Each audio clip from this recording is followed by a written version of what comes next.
Hey guys, Ashley with Techno Buffalo here. We've already unboxed it and now we're going to bring you a UI tour.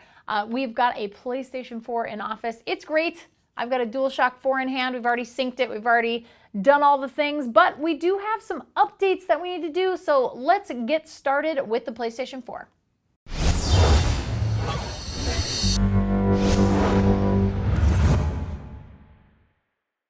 Okay, so we've started our setup and it's asking us to connect our PlayStation camera, which we don't have, so we're gonna go ahead and skip that. We're gonna set our date and time, so we're gonna look for our -8 Pacific time and select date and time. All of that looks right, so let's go ahead and hit next. I obviously got your lovely, lovely user agreements. I read really fast, so I'm gonna read through this whole thing really quickly. Everything looks pretty good, and I'm gonna go ahead and accept it at the bottom. Really fast reader. And that's it. Setup of your PS4 is complete. It's super easy. And then once you do that, we're going to walk right into the UI. So this is the new home hub for your PlayStation 4. It's a little reminiscent of your PlayStation 3, but there's definitely a lot more sort of graphics on your screen. You don't have to worry about, lists and lists and lists of things, which was a little frustrating in the PlayStation 3. We can sign into the PSN, which we'll do in a second. Here is your screen. This obviously looks very familiar from your PlayStation 3 menu. Here's your friends, messages, parties, profile, trophies, and your settings. Obviously, here's your power button and the PlayStation Store all the way on the left. So let's head into settings and just take a look at what we have available to us. They do have a user's guide available on board, which is very nice. Your PSN settings, data handling, notifications, your login settings. You can set up parental controls if you're buying a PS4 for your kid, and what a lucky kid they are this holiday season. So good on you for being an awesome parent.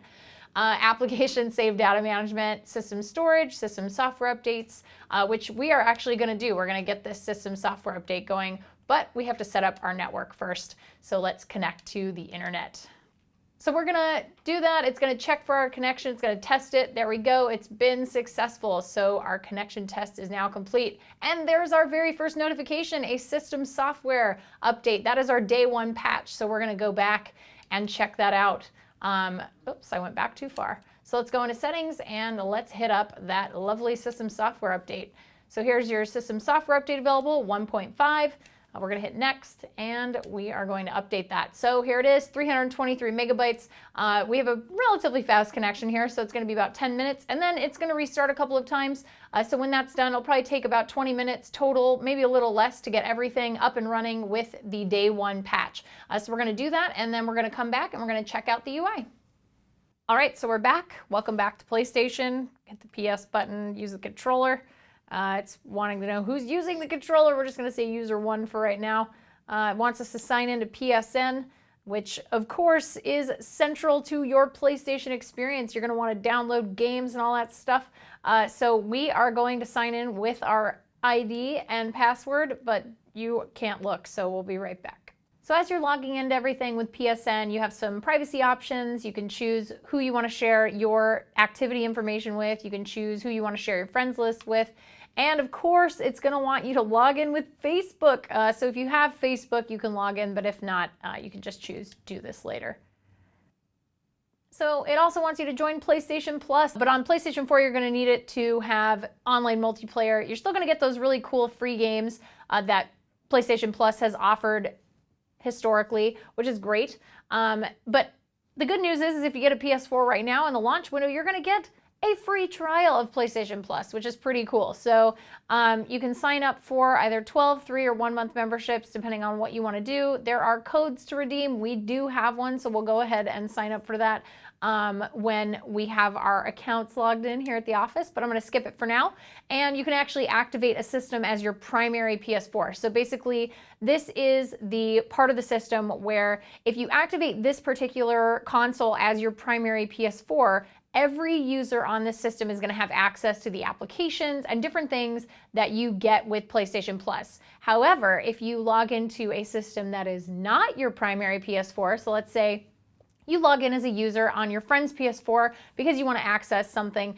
You will only have access to the stuff you've bought. You will not have access to somebody else's PlayStation Plus, all their stuff. You won't have access to that at all. So if you, but on PlayStation 4, you're going to need it to have online multiplayer. You're still going to get those really cool free games that PlayStation Plus has offered historically, which is great. But the good news is if you get a PS4 right now in the launch window, you're going to get a free trial of PlayStation Plus, which is pretty cool. So you can sign up for either 12, 3, or 1 month memberships, depending on what you want to do. There are codes to redeem. We do have one, so we'll go ahead and sign up for that when we have our accounts logged in here at the office, but I'm going to skip it for now. And you can actually activate a system as your primary PS4. So basically, this is the part of the system where if you activate this particular console as your primary PS4, every user on this system is going to have access to the applications and different things that you get with PlayStation Plus. However, if you log into a system that is not your primary PS4, so let's say you log in as a user on your friend's PS4 because you want to access something, you will only have access to the stuff you've bought. You will not have access to somebody else's PlayStation Plus, all their stuff. You won't have access to that at all. So if you have a let's say you're in a frat house or you have friends, you live with your friends, you only want your own account activity with your PlayStation Plus, then you don't want to make this your primary PS4. And then every user will have their own separate memberships, applications, benefits, all that stuff. All right, so we are logged in. We're going to be able to check out all the great things now. This is where it gets really exciting. We've got TV and video already. You can download pretty much anything here. Really like the format of these. These are really nice, large icons, so you can see what you're downloading. It's not really, really tiny or in any way, shape, or form subtle, which I actually really like. You can have your videos here. Here's where your music's going to be. However, you're not going to be able to put in a CD in the PlayStation 4. That's one thing that is not available to you.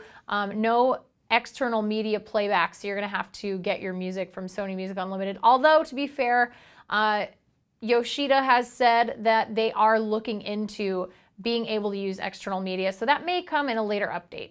There's also the trophy system. One of the things they've added, if you want to check out Dragon Age Origins, they've actually added rarity markers. So you can see right here, ultra rare, 1.4% of players have completed this particular trophy, which is obviously all of the other trophies, so you can tell why it's rare. This one's common, obviously the human noble origin story from Dragon Age Origins. 56% of gamers have completed this.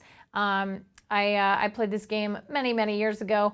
But you can see there are some rare trophies that have been unlocked, and very rare, there's ultra rare. So I really like this sort of rarity system that they've added. They sort of pulled this in as a feature that other people have enjoyed on other platforms, Steam in particular. So very, very cool. That's it for our tour. If you enjoyed it, give us a thumbs up.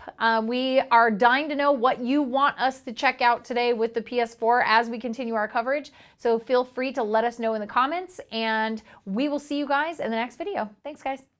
What's up, everyone? John here. Thank you for watching the video. If you enjoyed it, I certainly hope you did. Click on the subscribe button right under me in my pants region to get tons more tech videos from Techno Buffalo. We've got awesome unboxings, comparisons, reviews, recaps, and everything else you can think of in the tech world right here on the channel. Join the herd today. If you want to check out some more content, just click right over this way to see some other recent videos. See you guys next time.